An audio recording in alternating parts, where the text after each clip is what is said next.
is Chris. We're doing another video once again. In the last episode, we reacted to not a love story, and then a girl lost her face. This one got my eye. Were the worst. Okay. They'd make me sit and study for 15 hours straight. My back often hurt from sitting for so long, but my parents wanted me to get top grades so I could go to an Ivy League university someday. When I got my 9th grade report card, I had an A+ in every single subject. My parents were very proud, so I asked them if I could take a break from studying and meet with some of my friends. I thought I had earned a reward, but my dad said, "No, you first have to finish high school and then graduate university. Afterward, you can have fun." But I was sick of being the obedient daughter and snuck out through my window to watch a movie at my friend Allison's house. Wow. It was great to go out for once, especially because Allison's brother, Conan, was there too. He was really cute, and I ended up talking to him for hours. Before I left to go home, he gave me his number. After that, I couldn't stop thinking about him. We met in secret a couple times each week, and we had so much fun. One day, he even snuck into my room, and that's when it happened. Oh my We God! went all the way. Cover And your eyes! unfortunately, Oh my! Okay. our protection broke. Oh, okay. Whoa. Okay, that was a little okay. I'm kind of creeped out. I wasn't worried, though, because I went to the pharmacy and bought the Oh. morning after pill. I thought I'd be okay. But then 3 months later, I missed my period and took a pregnancy test that came out positive. I was so Okay, scared. that was I weird. didn't know how my parents would react if they knew their teen daughter was going to be a mom. So I didn't tell them. Instead, I started eating more food to gain weight, so they wouldn't notice my belly growing. I'd always been a bit chubby, but now I was getting seriously overweight. My parents called me fat and lazy, and even Conan told me I should lose weight, or he'd stop seeing me. It was horrible, but still 10 times better than my dad knowing I was pregnant. I didn't even tell Conan about the baby until my water broke during chemistry class. I took an Uber to the hospital and called him from there. He came immediately, and I apologized for not telling him earlier.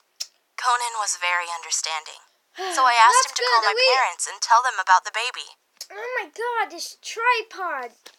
It may just squeak. Okay. Okay, for some reason, I feel like the boyfriend, I feel like the boyfriend's going to leave. I bet you the boyfriend's going to leave. I was so nervous when he said, "Hey, I'm Conan, and I'm your daughter's boyfriend. She's at the hospital and just about to have a baby. She really needs you for your support." I'd never been more frightened. It took 2 hours for my parents to come, and when they walked into the delivery room, my dad was carrying 2 suitcases. He screamed at me, "You've brought shame onto our family. You are a disgrace." No. I was sobbing my eyes out, but Dad put his face up close to mine and hissed, "Don't ever come back to our house. We don't ever want to see you again." I thought Mom would support me, but she just left with my dad. I was devastated, but What the heck?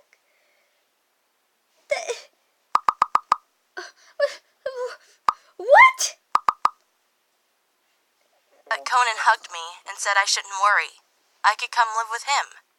We called our daughter Olivia. She was so cute, and we moved into Conan's home. I hoped we'd be a happy family, but it was impossible. His mother seriously resented me and Olivia. She said I destroyed her son's future. I did my best to ignore her, but whenever she screamed at me, Olivia started crying and it broke my heart. I spent most of the time taking Olivia to the park so I could avoid Conan's mom. It wasn't easy being out for hours with a baby. I felt so alone.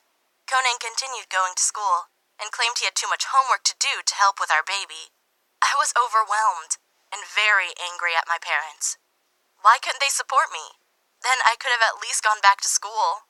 I also tried to convince Conan to get a job so we could afford diapers, but he was too lazy. And a month after I moved in, he sent me an SMS saying, "This is the hardest decision I ever made, but I'm not ready to be a father. You should have gotten an abortion, but you didn't. So the baby's your responsibility. I'm moving in with my uncle in Florida so I can start a new life. I told Sorry. you. I wish you and your baby the best of luck." I told you. He left. He legit left. He legit...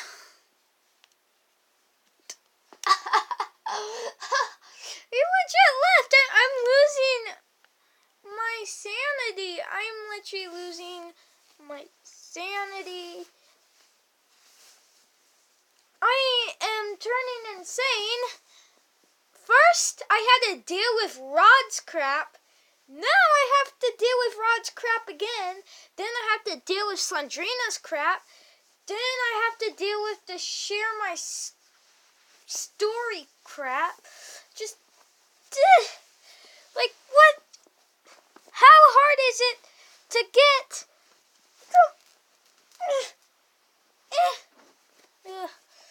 God.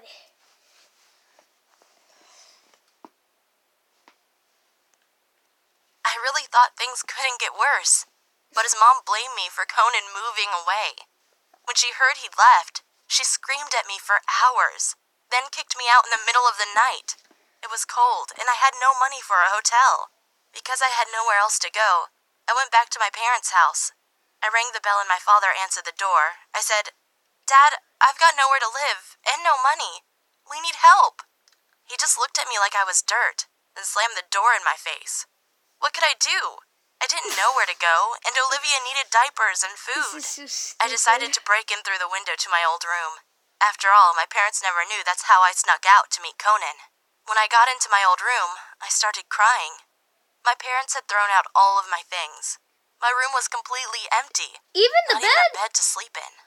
I tiptoed in the living room. I knew Dad kept a piggy bank there, and I managed to find a few $100s. I also took another $50 from his wallet. After I got outside again, I used my smartphone to find a woman's shelter. But it wasn't what I expected. Most of the women had drug problems, and during my second night there, someone stole the money I'd taken from my dad. It was tough, but I realized I had it better than most of those girls. Many had mental disorders or substance problems. Don't try to leave. I knew I Don't didn't give belong me there. demand I was ties. well educated and hardworking. There was no way I was going to let Olivia grow up Guys, I don't think about this story. So far, all the stories I've seen I thought were real. This one, I'm losing faith. in an environment like this. I knew I had to get a job. But who'd take care of my baby? Well, I made friends with a girl called Sarah at the shelter. She also had a little girl, and told me how she'd grown up going from one foster family to the next. Most of them treated her very badly, and when she was 15, her boyfriend convinced her to rob a kiosk with him. She got caught and put into a youth detention facility for 6 months. When she got out, she started seeing the same guy again and got pregnant. But when she said she didn't want to commit any more crimes because of the baby, he dumped her. I could see she was a really good mom. So I asked her if she wanted to share an apartment with me. I'd get a job and she'd look after the babies. She immediately said yes, and I quickly found a job as a barista. I couldn't complain, even though I was only paid $1,500 a month, which wasn't much to pay all the bills for 2 babies and adults in the U.S. But because I worked really hard, they promoted me to assistant manager within a few months. Suddenly, I was making $2,000 a month, working 40 hours a week. But then Sarah became a problem. She was always asking for more and more money. I started to suspect she was an addict. When I asked her, though, she denied it, but she really didn't look healthy. One day, when I got home from work, no one was there. I started to worry and called Sarah. I said, "Hey, where are you guys?" She didn't answer. Instead, she said, "Can you give me $300? Meet me at the park with the money, and you'll get your daughter back." Oh, wow. I said, "Of course, I'll be there in 30 minutes.